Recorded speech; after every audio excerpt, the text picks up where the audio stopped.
getting to the 49ers side of things, this season is clearly not meant to be. The 49ers stand at 5-7, and now you've lost Christian McCaffrey for what seems to be a season-ending PCL injury. Now, he was looking good in certain moments in this game in the snow, but after jumping over a defender and kind of getting nicked up on the landing, he went down after a toss play, and I thought immediately, did he blow out his Achilles? But I mean, while the Achilles is intact, he's been going through bilateral Achilles tendonitis this year that's caused him miss a few games to start off this year. It's still concerning that his knee is now bugging him, where he could probably miss the rest of the season. He's slated to miss 6 weeks, and unless the 49ers make a miraculous run into the playoffs, it's likely that we won't see Christian McCaffrey for the rest of this season. And it's just a big blow where you came into this year missing Greenlaw, and along the way you lose Nick Bosa, you lose Javon Hargrave, Diamador Lenore on the defensive side, and then offensively Brandon Ayuk goes down with a knee injury into the season. Problem with the contract situation, it was a huge offseason distraction. With George Kittle has been in and out of the lineup, Deebo Samuel has been in and out of the lineup, and even Brock Purdy missed the game last week. So it's been really difficult year for the 49ers. Super Bowl hangover is very much a thing,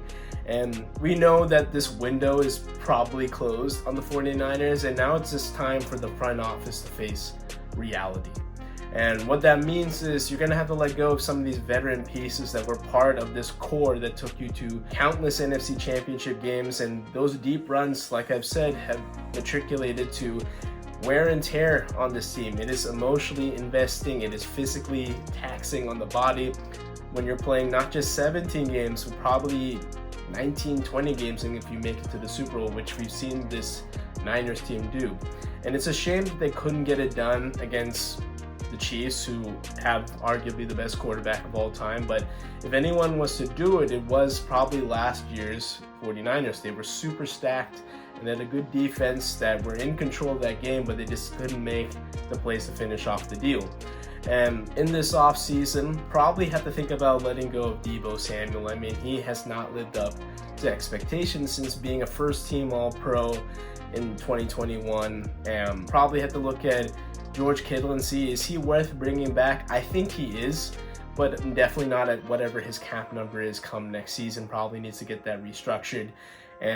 Defensively, they have to get younger. I mean, Fred Warner has a limited shelf life. He is getting banged up. He's injured as well. Diamador Lenore has been in and out of the lineups. Like I said, Hafunga, while he's been good, he's missed now significant time in back-to-back seasons.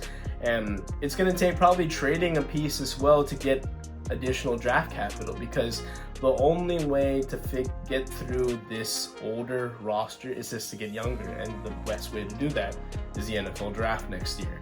And it's going to be some hard decisions, and maybe next year's edition of the 49ers aren't going to be an elite team, and they still do have to figure out the Brock Purdy situation. I am not one to give out a $50-60 million deal to Brock Purdy.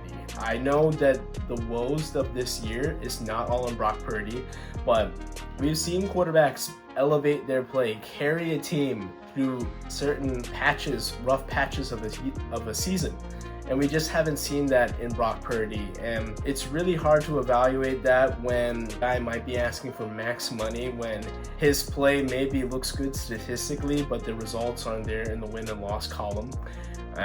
I would like to bring back Brock Purdy. I think he's absolutely worth an extension, but not at max money. And if you can't come to a decision immediately, franchise tag him. Play that game a little bit, get it done sooner rather than later, because that number is going to drive up, and who knows, maybe they find somebody else to take over this offense. And for this Niners team, as presently constructed, their window has absolutely closed, and it's going to take a few steps in maybe not one offseason, maybe two, for them to get back amongst the NFC's elite.